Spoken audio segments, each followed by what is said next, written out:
maquette. Dernier paragraphe, la fabrication de la maquette. Alors l'idée de la fabrication date très précisément du 30 juin 2006, jour de la fête du soleil, organisée sur le site où le Padre Himalaya avait fait son four.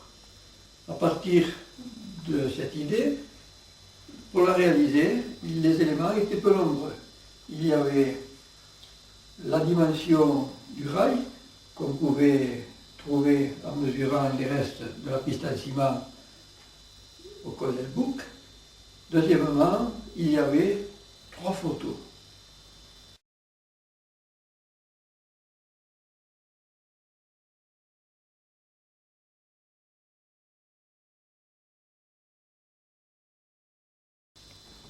Ces renseignements étaient peu nombreux, mais la précision relative des photos a permis de reconstituer toutes les scènes à vraie grandeur, ce qui a permis d'en déduire la dimension du four. En ce qui concerne les miroirs, les renseignements étaient inexistants, mais comme vous avez pu le voir un peu plus tôt, les calculs nécessaires à leur positionnement et à leur forme étaient possibles. Alors restait quand même, après cette théorie, le problème de la faisabilité.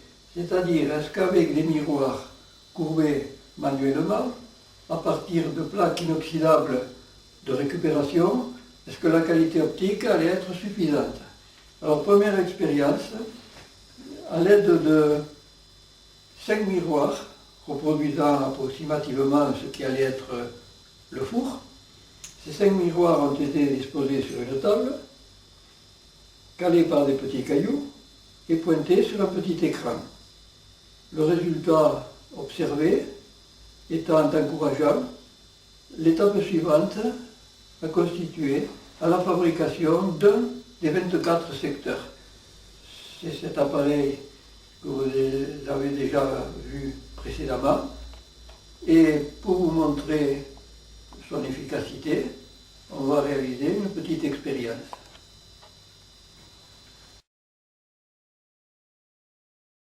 Le secteur permet, avec des moyens simplistes, de réaliser l'équivalent de l'orientation de la maquette.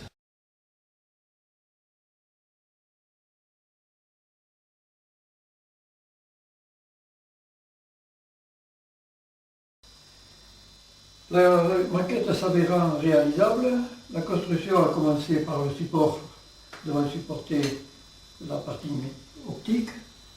Pour réaliser ce support, on peut signaler à titre anecdotique la forme des écrous qui permettent d'assembler les différents éléments.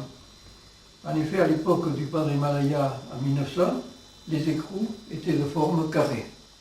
À l'heure actuelle, les écrous sont de forme hexagonale.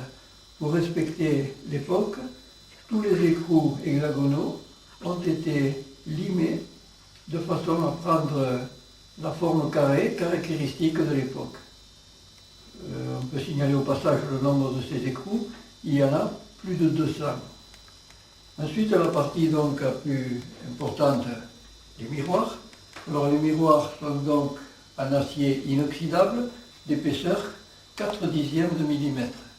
Pour les poser, la solution était unique, il fallait pointer le four sur le soleil. Pour y arriver, un petit viseur provisoire, formé d'une plaque en bois et d'un tube, permettait de centrer le soleil au milieu du creuset. Donc le four sans miroir pouvait déjà quand même être orienté correctement. Et puis, pose du premier miroir. Alors en tenant compte de cet alignement, la forme et l'inclinaison du miroir ont été choisies en observant la tâche que ce miroir donnait au centre du creuset. Quand la tâche avait la forme et la position convenable, le miroir était fixé. Pour le miroir suivant, il fallait occulter le premier pour éviter toute confusion entre la tâche du second miroir et celle déjà réalisée pour le premier. À ce moment-là, une seule tâche apparaissait au centre, c'est celle du miroir qu'on était en train d'installer. En progressant comme ceci, on masquait tous les miroirs déjà posés, sauf donc celui qu'on était en train d'installer. Et c'est comme ça qu'on a pu arriver à installer les 312 miroirs avec une convergence vers le centre du creuset.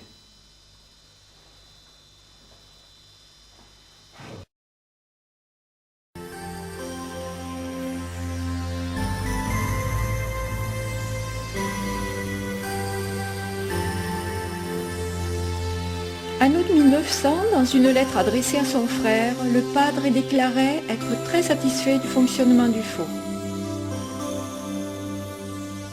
Malgré tout, ce prototype n'était pas parfait. Profitant de l'exposition universelle de Saint-Louis en 1904 aux États-Unis, notre savant portugais présenta un four solaire de conception différente et beaucoup plus performant. Ce nouveau four exceptionnel pour l'époque fut très à l'honneur et primé. Depuis, les fours solaires à concentration ont bien évolué, en particulier grâce à la double réflexion.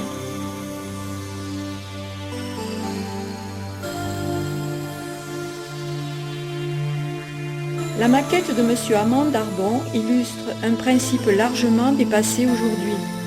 Mais fallait-il pour cela renoncer à rendre hommage à ce grand savant que fut le padre Himalaya ?